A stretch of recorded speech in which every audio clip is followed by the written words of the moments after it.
From Purdue University in West Lafayette, Indiana, this is Techies Today, the Purdue Polytechnic podcast. I'm John O. Jim Tanoos is a clinical associate professor at Purdue Polytechnic Vincennes. He teaches supply chain management with emphasis on globalization and leadership. While many instructors do a fine job teaching supply chain management on campus, Jim literally provides a global approach to student learning. Working closely with Purdue Polytechnic's Office of Globalization since 2017, Jim shepherds his students through international airports to 4 cities in Europe: Munich, Germany; Prague, Czech Republic; Hamburg, Germany; and Rotterdam, the Netherlands. In commerce, supply chain management involves the movement, storage, and inventory of raw materials and of finished goods from point of origin to point of consumption. It's also the management of the flow of goods and services. Now, this definition probably oversimplifies what has become a complex field of study. To help us gain a better understanding, Bridget O'Brien and I talked with Jim Tanoos about supply chain management and why going on a study abroad trip provides students with unique insight into this increasingly global field.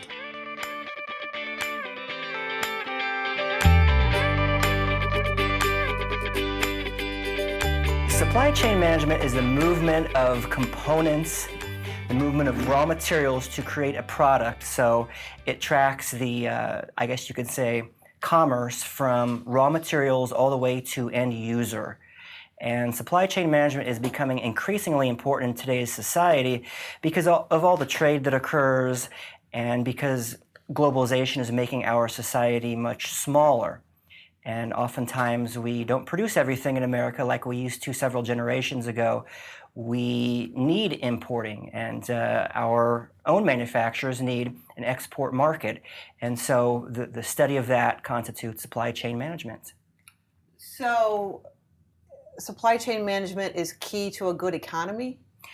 It really is, Bridget, and that's because without one little part of a car, the car won't work. And so oftentimes we can buy some of those parts cheaply, and oftentimes they have more quality from other countries. We simply can't do everything ourselves like our post-World War II society, whereas someone could work in a factory after high school and support a family and have a pension on that factory job and be fine the rest of their lives and not have to get a second job.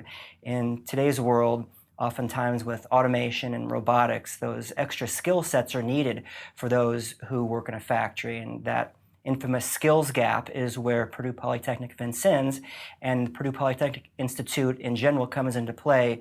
We put students in positions so they are qualified to fill those positions.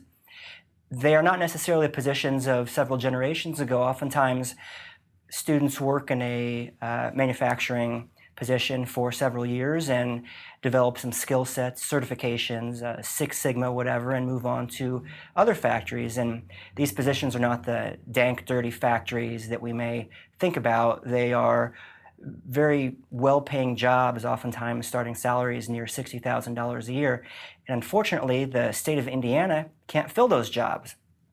There's simply not enough qualified students, applicants out there, and that's where Purdue Polytechnic Vincennes comes into play. We help solve that the state of Indiana's skills gap through providing students the necessary skill sets in college so that they can hit the ground running in those positions.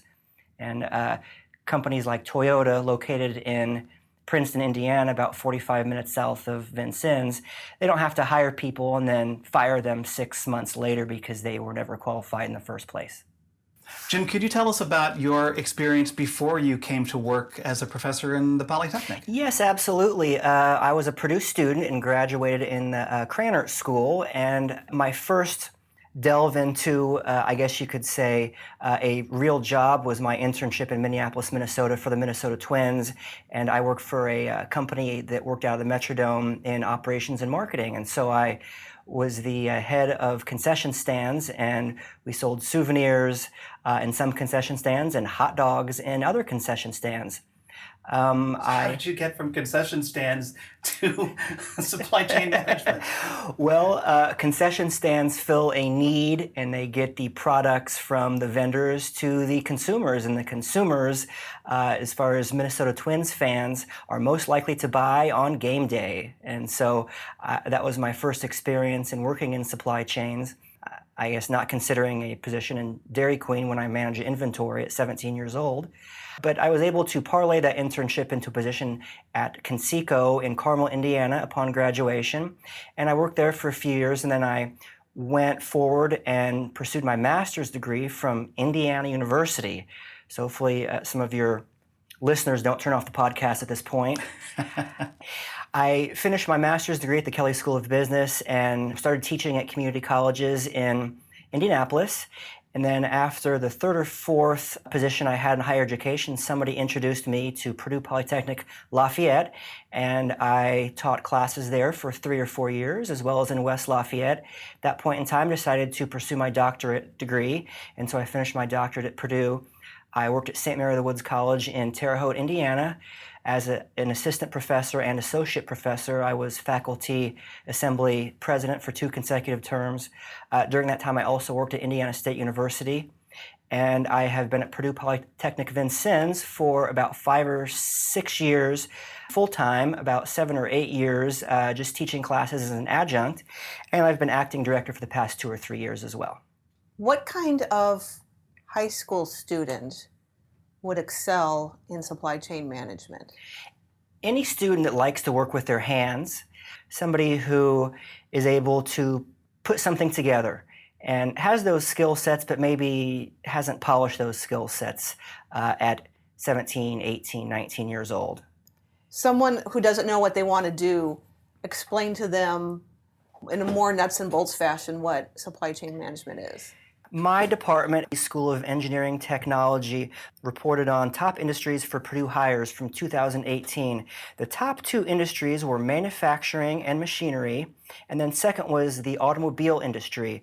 And so obviously in Indiana, particularly Southwest Indiana, there are lots and lots of jobs available in the supply chain world for the automobile industry. That's Honda and Toyota who are located down there. In today's world, those companies procure their parts and components for these vehicles from nearby. So usually companies in the Midwest supply those parts. And so the supply chain is alive and well in Indiana, particularly in that area of the state, constituting those Japanese multinational automobile companies. We have 3 or 4 students currently that work at Toyota, and they are taking classes on a part-time basis. And we also have some students that are or were in our program that graduated and then worked for Toyota, and one student even who went on to study abroad and now works for GM in Northeast Ohio. You mentioned Toyota and other auto manufacturers that are in Southwest Indiana. Of course, these are global companies. They are. How important is it, do you think, for today's students at Purdue Polytechnic Vincennes to have that global awareness, that global experience when they graduate? Well, that is a nice segue to the study abroad. It's absolutely necessary, just the awareness more than anything else. One student on my study abroad in 2017 had never been on an airplane before. One student on this past year's trip had never been out of the state of Indiana before. And so this experience allows them to truly flourish and take advantage of the value of the Purdue degree. They have different things that are keeping them local. Oftentimes it's a position in employment, potentially a family, and they wouldn't have access to the Purdue degree otherwise. And this is good in some areas. They have skill sets and they have some different capabilities they bring to the table, but oftentimes one area that's lacking is the globalization.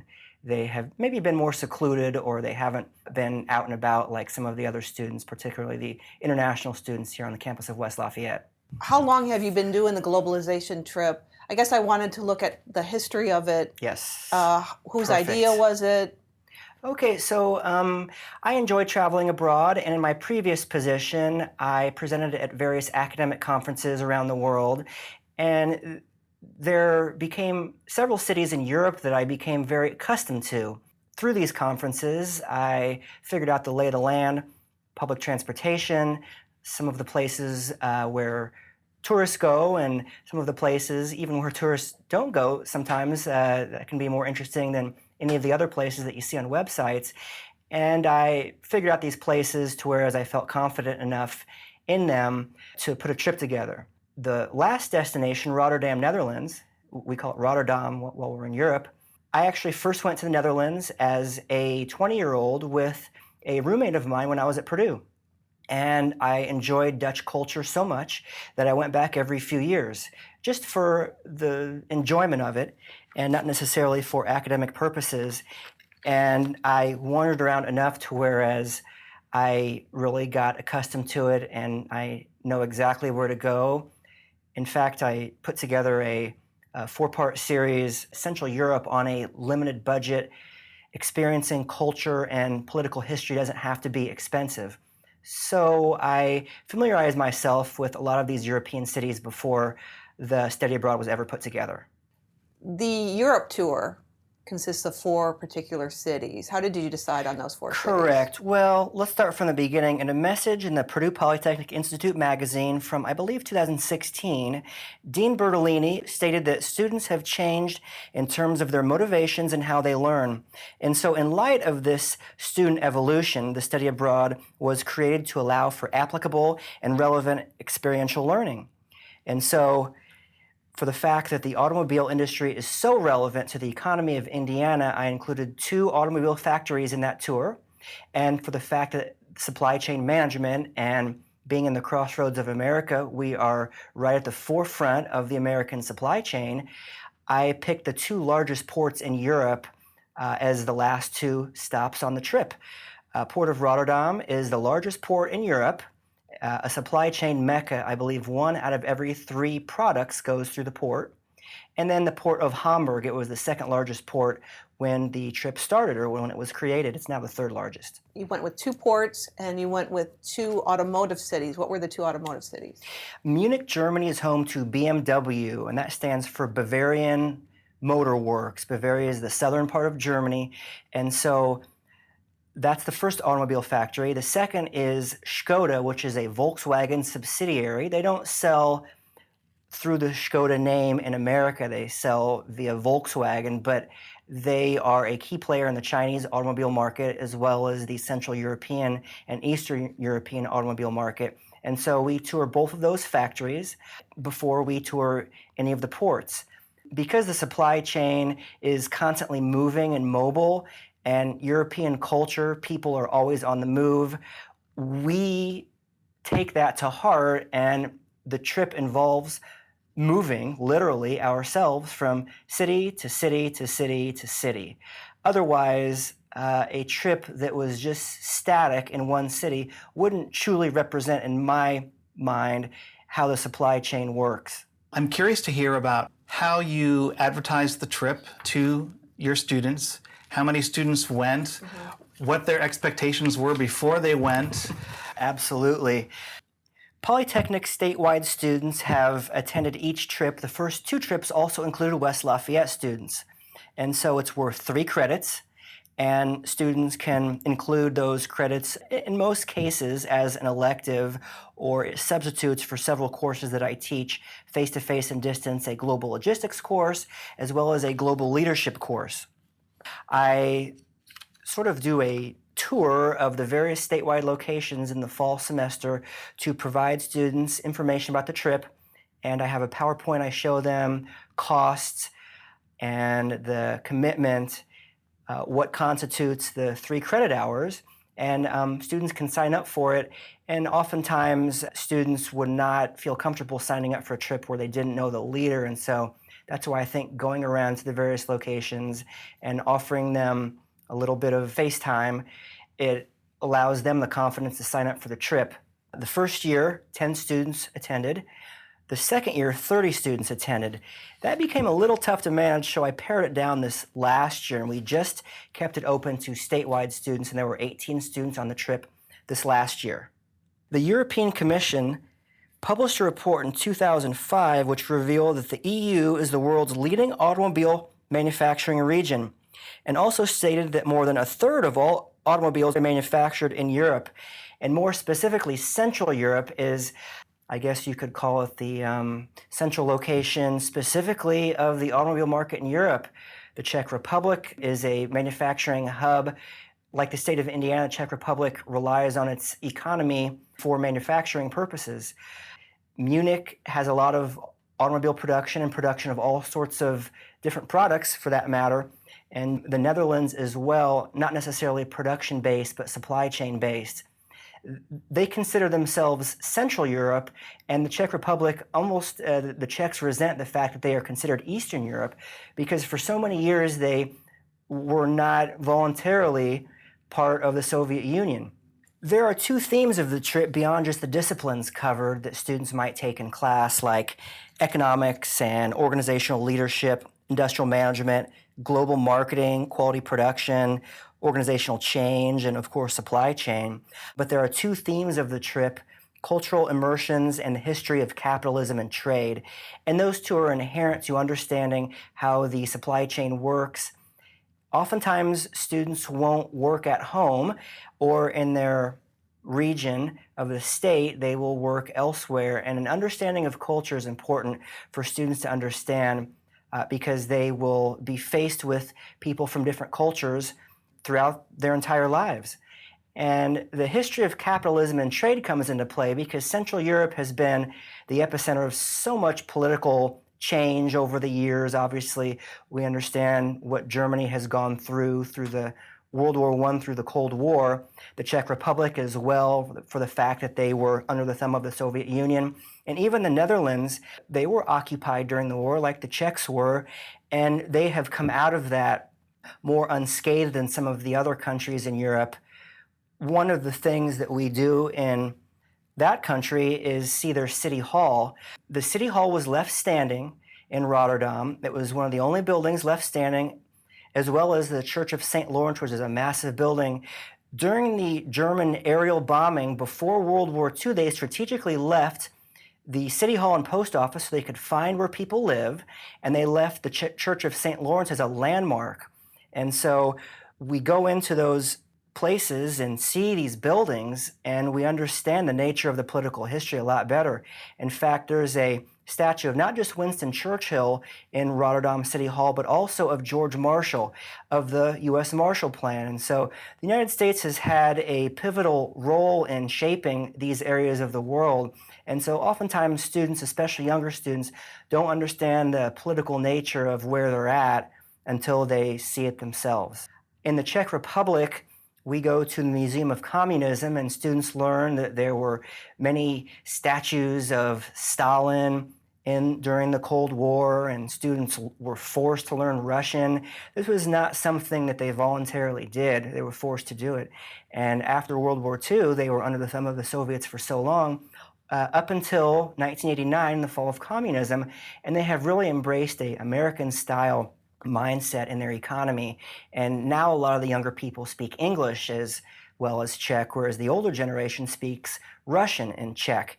And so oftentimes students don't really understand the really complicated nature of the political structure, particularly in Central Europe, that was so tumultuous for so long, as well as the United States' role in helping them move forward and helping to provide an impetus for the freedoms that they enjoy today. You mentioned the students overseas, that nowadays many of them speak whatever their native language is in addition to English. So I wanted to ask, when you were over there with your students, were they able to interact with their counterparts over there who could speak English and share their culture some? Yes, we are very lucky in America because everywhere we go, people seem to really like Americans. And no matter what you may read on the news, Americans are well received. And not just that, but everybody speaks English and they want to speak English with Americans. So beyond just a few words in Czech or German or Dutch, please, thank you, or where's the restroom located. Sometimes we don't understand the nature of America's role in the global marketplace because we're just accustomed to everybody speaking English. And I have yet to have a student that was fluent in Czech, German, or Dutch attend the trip, and nobody's gotten lost and nobody's run into a situation where nobody spoke English, luckily for us. It sounds like this is as much of a history lesson as it is a supply chain lesson. Absolutely. You don't necessarily know where you're going unless you realize how far you've come. And so the nature of capitalism, the fact that the ports in wartime were controlled for the benefit of whoever was in charge at the time, they didn't allow products to come and go. For instance, the port of Hamburg was obviously blocked off from the United States during World War II, but after World War II, when they were part of Western society, the port of Hamburg allowed products to come in, and that included American records. And so the fact that American records came in the port of Hamburg in the late 50s, early 60s, the Germans that lived in Hamburg had access to American music, unlike a lot of other people around the continent. For instance, Chuck Berry, Fats Domino, Elvis, Little Richard, some of those American artists who were rock and roll pioneers became very well known in Hamburg, Germany. And so we take a tour of where the Beatles played when the Beatles were 16, 17, 18 years old, and we are able to check out some of the venues where they first sharpened their skills as musicians. This was only possible in Hamburg because those people were able to understand and appreciate and covet American rock and roll through the port. In the Czech Republic, they weren't able to have Beatles records, and so this potentially was one of the main reasons in the impetus of the fall of communism. They were jealous of the access to American rock and roll that other people nearby had access to. In fact, one of the most favorite parts of touring the Czech Republic, and particularly Prague, is the Lenin Wall, which became a symbol for Western culture and over the years became a center point for the hope and desire to have access to American and Western products like cassette tapes throughout the 80s. That's true. I've heard that. I've heard that part of the reason Russia fell You got it. was because of people sneaking in underground records of the Beatles in particular. Absolutely. And they wanted what everybody else on the continent had, which was forbidden by their governments. And there was no other way for them to obtain American music except in bootleg or underground form. And truly, that's one of the reasons of the fall of communism, is just the hope and desire that they could have access to these products, particularly American music, just like everybody else around the world had. What do the students come back with? What's new to them? What leaves the greatest impressions? What do they talk about once they get back? I would say self-confidence more than anything else. The fact that they could get around, feel comfortable in their own skin, and in some instances feel like they can conquer the world by going abroad. I don't micromanage their schedules at night. Oftentimes we have a little bit of free time.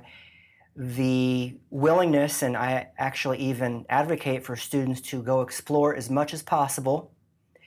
This capability, oftentimes they don't know that they have it in them. For instance, one student on the 2018 trip had never really worked outside of Vincennes before. His name was David Bernard, and he landed a really good internship with GM in Northeast Ohio. He went on the trip, he came back, and he packed up, and 2 days later he started his internship. By the end of his internship, he parlayed that into a secure job offer, and he finished his last year at Purdue Polytechnic Vincennes, graduated in May of 2019, and now he works there full-time. He credits this study abroad for allowing him the exposure, the resume capabilities, and more than anything else, just the confidence to go and do that. And now he is applying to graduate school at Penn State University. They're paying for his graduate school, and he works in the international automobile industry and is doing quite well. Certainly, I'm not going to say that he would not have been able to do this without the trip, but I think the trip helped nudge him in that direction. What surprises have you or your student participants experienced on these trips? We tend to think that everybody is like an American. Sometimes we're isolated because we have such a massive market. That's not generally the case. For instance, we have a game when we're on the German Autobahn. It's find the bumper sticker or pothole.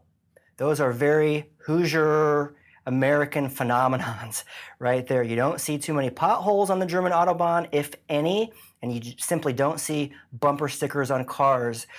Car washing has become a common pastime in Europe, and some students understand the nature of the multinational automobile market, but just looking and seeing the types of cars that are driven around tends to be fun. And there's not too many American cars or pickup trucks. That's always a surprise. Students can expect that service is going to be a lot slower. That's not inherent to our American way of life. There's no drive-throughs. Bottled water is served in a glass container. And so some of the disposableness of American society is often a surprise. The attire is not necessarily what we are accustomed to. You don't see labels and font on shirts like we would here at the Purdue West Lafayette campus where everybody is wearing Purdue attire. That's not necessarily part of their culture. There's a lot more conservative attire, which is some of the things that are very surprising to Americans. The biggest surprise is the public transportation aspect of their culture, and we have public transportation passes in each of the 4 cities we go, and that's how we get around, as well as trains. And oftentimes students from America or that live in Indiana have never been on a bus and aren't used to public transportation, but that's how Europeans get around, and so that's how we get around while in Europe. 6 months or a year or 2 years after your students return from one of these trips, and you talk with them and you're reminiscing about the trip, what do they tell you was their favorite part? What do they tell you about how the trip changed their life? Some of the most memorable aspects of the trip are the unplanned moments. And so, for instance, one year, some students were out after we had our last excursion of the day, and they found some Norwegian students that they befriended, and they went out and sang karaoke all night. And so these sorts of excursions that are unplanned tend to honestly be the best memories that students have. I'd like to be able to pat myself on the back and say that it's our structured tours that are most memorable, but for the fact that I actively encourage students to explore, it's these unplanned moments oftentimes that are unstructured that do tend to be the most memorable aspects of the trip for many students. And so I'd say that these are the best memories beyond just the relationships that are formed between the students themselves. Most students keep up on social media with each other, and that commonality of Americans being in a new place brings together students for long-lasting friendships that oftentimes they don't anticipate before boarding the plane to take on the trip. You told us about how you had a chance to explore Europe when you were 20 years old. Now that you're a professor at Purdue Polytechnic, what does it mean to you to be able to introduce students today, today's young Americans, to what becomes life-changing experiences like these? Well, I just feel that I'm paying forward some of the enjoyment and love of culture, particularly European culture, that some of my professors enabled me to enjoy when I was a student. And so sometimes we just need a little bit of push in that direction, and that's all it takes for somebody to turn themselves into a lifelong learner of culture and globalization. And we're so isolated in America, and I think it's important to have that early first experience, because if students don't necessarily travel early on in their lives, then they may not do that the rest of their lives. I've had a few students that didn't have a passport before the trip and certainly need a passport for the trip, and subsequently they've traveled the world. Those are the great stories for me to hear, because it leads me to believe that some of the influence and some of the different things that I tried to get across during the trip itself were long-lasting and imperative to their career trajectories. For instance, I had a student, Evan Knight, an aviation technology major from Greenwood. He works as a technician at Aerosmith Peterson Motorsports, an auto racing team in the IndyCar series in Indianapolis.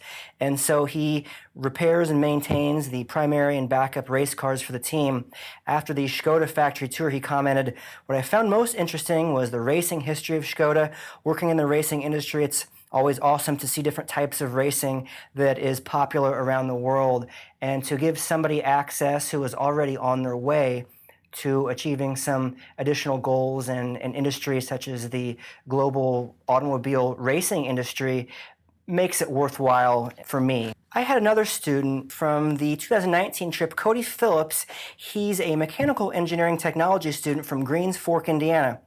He studies at Purdue Polytechnic Richmond and works for Auhaus Tool Engineering in Richmond as a CNC machinist. And that company has worked in the automobile industry for over 40 years, and from their website has developed work holding special machines, lean systems, and fully automated cells for a wide variety of automobile components and subassemblies. And at that position in the company, he builds automation cells that keep batteries from overheating. And so these cells are installed into the wall mounts for Tesla batteries. And so, like many students on the trip, he is earning his Purdue degree and studying abroad not to help start his career, but to instead enhance it. And some of these students gain the most from the trip as compared to other students, because I think they appreciate the nature sometimes of the global automobile supply chain industry.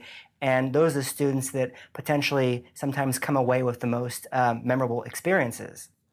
So, Jim, as we wrap up our conversation, what would you tell a high school student who is considering coming to study in one of the majors in Purdue Polytechnic at any of our locations statewide? Why should they choose a major in the Polytechnic? Oftentimes, with a 3% statewide unemployment rate, students can absolutely, as high school graduates, find a good job right after high school.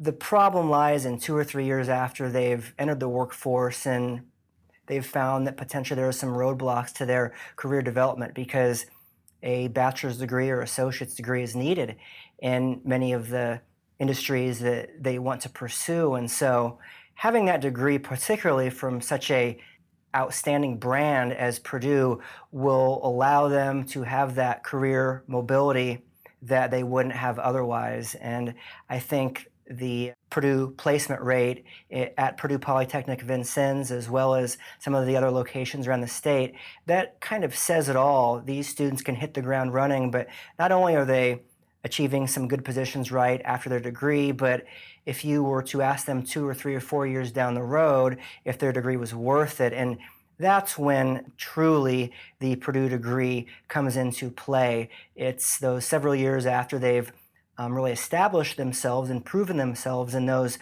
positions. The Purdue degree will certainly be parlayed into bigger and better things throughout their career lifetimes.